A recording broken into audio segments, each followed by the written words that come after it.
Good evening प्यारे बच्चों, मैं ज्ञानेंद्र आज आपके सामने इतिहास विषय को लेकर आज हम बात करेंगे मध्यकालीन इतिहास के बारे में।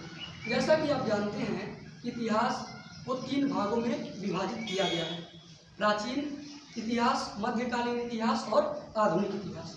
चूँकि प्राचीन इतिहास से प्रतियोगी परीक्षाओं में काफ़ी कम मात्रा में प्रश्न आते हैं और प्रश्नों की संख्या शुरू होती है मध्यकालीन इतिहास से, इसलिए मैं आरंभ करूंगा मध्यकालीन इतिहास से।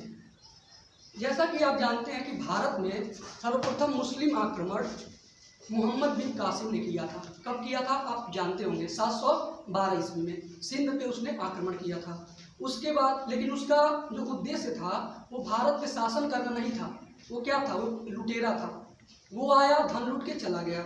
उसके बाद आप जानते होंगे एक बहुत ही प्रसिद्ध आक्रांता हुआ महमूद गजनवी, उसने भारत पे 17 बार आक्रमण किया। उसका भी जो उद्देश्य था वो भारत पे साम्राज्य स्थापित करना नहीं था। उसने भारत पे 17 बार आक्रमण किए, जिसमें सबसे प्रसिद्ध आक्रमण 1025 ईस्वी में गुजरात पे किया, सोमनाथ मंदिर पे। उस समय गुजरात का शासक भीम प्रथम था।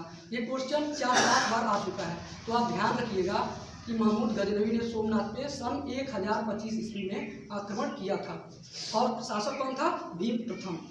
उसके बाद उसी का एक गुलाम था, वो आया था अफगानिस्तान के गोर देश से।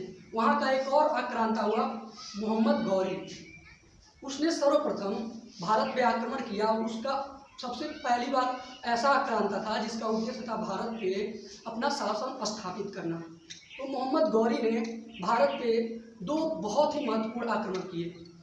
जैसा कि आप जानते होंगे, तराइन का प्रथम युद्ध और तराइन का द्वितीय युद्ध। तो तराइन का प्रथम युद्ध सन 1191 ईस्वी में उसने पृथ्वीराज चौहान के खिलाफ लड़ा, जिसमें वो हार गया। लेकिन फिर 1 साल बाद पुनः 1192 ईस्वी में उसने तराइन का द्वितीय युद्ध लड़ा और उसमें पृथ्वीराज चौहान हार गए। और यहीं से जो भारत का हिंदू वर्ग था मुस्लिमों के दास्ता में आ गया। फिर वो यहाँ से चला गया। फिर उसने अपने दासों को सत्ता सौंप दी और उसके दास जो थे 1206 ईस्वी से 1526 ईस्वी तक पूरे हमारे भारतवर्ष को उन्होंने गुलामी की जंजीरों में जकड़ा। इसी को हम दिल्ली सल्तनत के नाम से जानते हैं।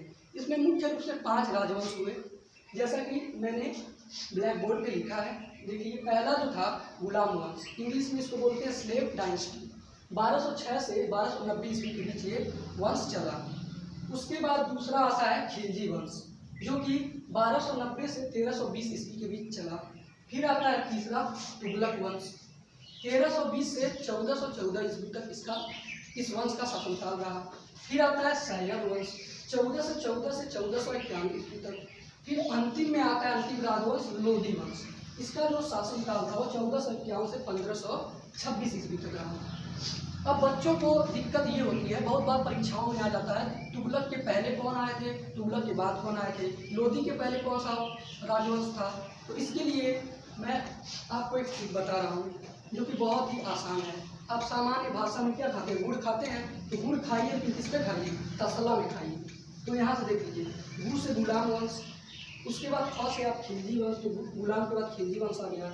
उसके बाद तसला, त से तुगलक वंश, स से सैयद वंश और ल से लोधी वंश। इस प्रकार इस ट्रिक के माध्यम से आप इन राजवंशों को बहुत ही आसानी से याद कर सकते हैं।